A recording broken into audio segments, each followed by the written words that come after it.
আপনি ইংলিশে কথা বলতে পারেন তার মানে এই না যে আপনি অনেক কিছু জানেন। বিষয়টা হলো ইংরেজি একটা ভাষা। ভাষা কোনো জ্ঞানের পরিমাপক না।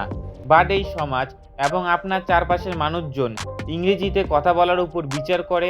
চাকরির ইন্টারভিউ থেকে শুরু করে বন্ধুদের সঙ্গে আড্ডা, ইংলিশ জানা, বোঝা ও বলতে পারা আপনাকে আলাদা এক ধরনের অরা দেয় এবং নিজেকে অ্যাট্রাকটিভ বানানোর চিট কোড দেয়।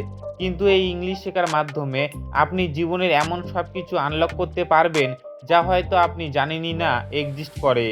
ইংলিশ ভালো করে বুঝতে, পড়তে ও বলতে পারার জন্য এমন না যে আপনার ছোটকাল থেকে ইংলিশ ভার্সন স্কুলে পড়তে হবে বা বড়সড় কোনো কোর্স করা লাগবে। ইনফ্যাক্ট আমি নিজে এমন অনেক পাবলিক দেখেছি যারা ছোটবেলা থেকে ইংলিশ ভার্সন স্কুলে পড়েও ঠিকমতো ইংলিশে কথা বলতে পারে না, এবং এমন মানুষও দেখেছি যারা নর্মাল বাংলা ভার্সন পড়ে একজন টিপিক্যাল ইংলিশ স্পিকার থেকে 10 টাইমস বেটার ইংলিশে কথা বলতে পারে। শাহরুখ খান, বিরাট কোহলি, দীপিকা পাড়ুকোন এরা কেউই কিন্তু ছোটবেলা থেকে ইংলিশ শিখে আসে নাই। বাট কিভাবে তারা এত ক্লিয়ারলি এবং ফ্লুয়েন্টলি ইংলিশে কথা বলে? Thank you very much. It's really nice to be here and Why can I not tell someone when someone asks me how am I doing? তারা কোনো গতানুগতিক টেকনিক, বাঁধা ধরা নিয়ম ফলো করে ইংলিশ শিখেনি। দ্বিতীয়ত, তাদের টেকনিকগুলো এতটা ইজি যে কেউ জাস্ট কপি পেস্ট করলেই মাত্র 22 দিনের মধ্যে নিজের আগের চেয়ে 10 টাইমস বেটার ইংলিশে কমিউনিকেট করতে পারবে। I have to be honest to that. I have to live up to that. There will be times when we'll have to cheat with life. তো কিভাবে সেলিব্রিটিদের মতো ইংলিশে কমিউনিকেট করতে পারবেন এ বিষয়টি আমি এই ভিডিওতে বলতে চলেছি। আপনি আমাকে বলুন, বাচ্চারা কিভাবে ভাষা শিখে? তাদেরকে কিন্তু ছোটকালে গিয়ে বাংলা ব্যাকরণ বা ইংলিশ গ্রামার রুলস লেখায় না।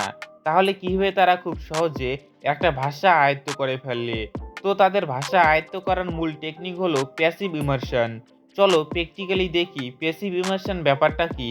সোজা বাংলায় প্যাসিভ ইমার্শন মানে হলো কোনো কিছুর মিনিং না জেনেও সেটা দেখে দেখে শিখে ফেলা। এই বিষয়টি ভালোভাবে বোঝার জন্য আপনি মিস্টার বিস্টের মতো ব্লগ চ্যানেলের এই ভিডিওগুলো দেখতে পারেন। তাদের চ্যানেলে অলমোস্ট সব ভিডিওতে প্যাসিভ ইমার্শন ভালোভাবে ইউজ করা হয়, যার কারণে যে ইংলিশ ভাষা বুঝেও না তার কাছে পর্যন্ত এই ভিডিওগুলি অনেক বেশি এনজয়েবল হয়। এক্সাম্পল স্বরূপ এই ভিডিওটা দেখো। I am standing on $5 million of real money, the largest grand prize in entertainment history. And competing for this $5 million are these 1,000 contestants. Come on in! চলো স্টেপ বাই স্টেপ জেনে নেওয়া যাক যে এক্স্যাক্টলি কি কি করবেন। স্টেপ 1, এমন সব ব্লগিং ভিডিও চুজ করবেন যেখানে প্যাসিভ ইমার্শন ভালোভাবে ইউজ করা হয়। আপনি চাইলে মিস্টার বিস্টের এই ভিডিওগুলো ইংলিশ ভার্সনে দেখতে পারেন। Step 2, English podcast. আপনি যদি রোজ 2 থেকে 3টি ইংলিশ ভার্সনে পডকাস্ট দেখেন তাহলে আপনি খুব সহজেই ইংরেজিতে কমিউনিকেট করতে পারবেন। Like this. I am very happy, very excited to be here with you today. Today's topic is very special. এছাড়া আপনি ইংলিশ মুভি অথবা ওয়েব সিরিজ দেখতে পারেন। Step 3, Bengali translate English. আপনি প্রথমে বাংলায় উচ্চারণ করবেন, তারপর সেটাকে ইংলিশে বলার চেষ্টা করবেন, কিছুটা এরকম। Mim, Otto. Mim, wake up. Mim, wake up. আমি ঘুমাচ্ছি মা। I am sleepy mom.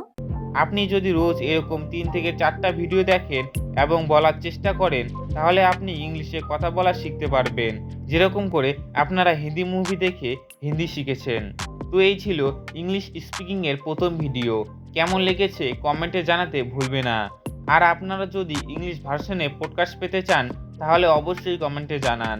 আর ভিডিওটি যদি ভালো লেগে থাকে তাহলে একটা লাইক করো। Thanks for watching.